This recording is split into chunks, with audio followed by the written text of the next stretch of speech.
बकरीद का त्यौहार आज देश भर में मनाया जा रहा है। हमारे साथ सुफियान निज़ामी बात करने के लिए मौजूद है। क्या पैगाम देने की कोशिश की गई आज?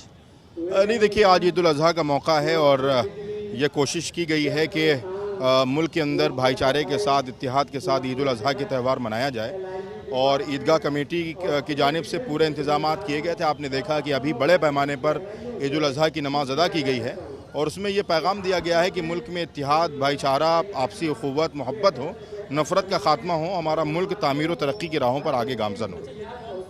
को भी लेकर all India Muslim personal board ने अपनी आपत्ति जताई। आप लोग ने एक बैठक भी करी थी, तो किस मुद्दों पर बात हुई है?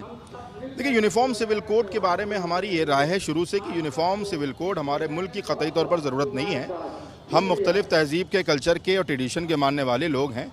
हमारे यहाँ इलाक़ों में जब ज़बान का फ़र्क आता है, तहज़ीब का फ़र्क आता है, कल्चर का फ़र्क आता है, तो एक ऐसे मुल्क में जहाँ पर मुख्तलिफ़ तहज़ीब के, कल्चर के, कबाइल के, ट्राइब्स के मानने वाले हों, जिनकी अपनी अपनी विचारधारा, अपनी अपनी तहज़ीब हो और वो तहज़ीब कहीं भी IPC से न टकराती हो, सब IPC में जितनी धाराएँ हैं उसको सब एक साथ मानते हों, सिर्फ वो अपने फैमिली लॉज में, अपने सिविल लॉज में, अपने पर्सनल लॉज में डिफ़र करते हों, तो मुझे नहीं लगता है कि फिर डायरेक्टिव प्रिंसिपल के ज़रिए से फ़ंडामेंटल राइट का हनन होना चाहिए।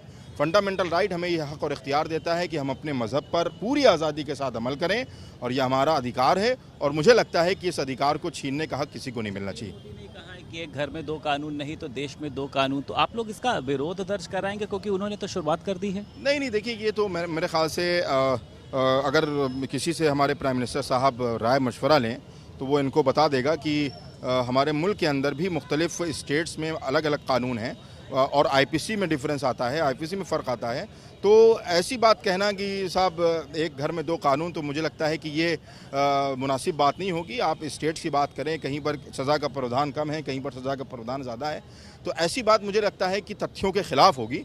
और जहाँ तक के कानून की बालादस्ती की बात है, इक्वालिटी बिफोर लॉ की बात है, तो हम इक्वालिटी बिफोर लॉ IPC में उसको मानते हैं कि सबके लिए कानून होना चाहिए।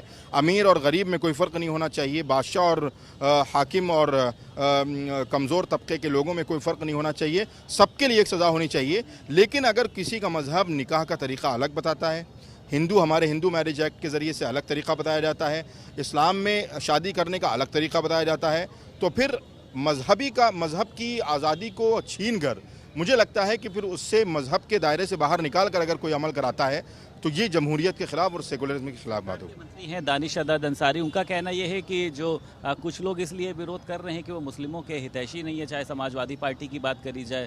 तो आप लोग के अंदर क्या इसको लेकर नाराज़गी है? माना जाए एक धड़ा जो है वो BJP से या फिर सरकार से इन बातों को लेकर नाराज़ है? नहीं, देखिए, ये पॉलिटिकल सवाल है, ये पॉलिटिकल लोग इसका जवाब देंगे। ये दानिश साहब क्या बोल रहे हैं या हमारे दूसरे विपक्षी दल क्या बोल रहे हैं, ये एक पॉलिटिकल बहस है। हमें जो बात कहनी है वो ये कि इस यूनिफॉर्म सिविल कोड हमारे मुल्क के लिए बेहतर नहीं है।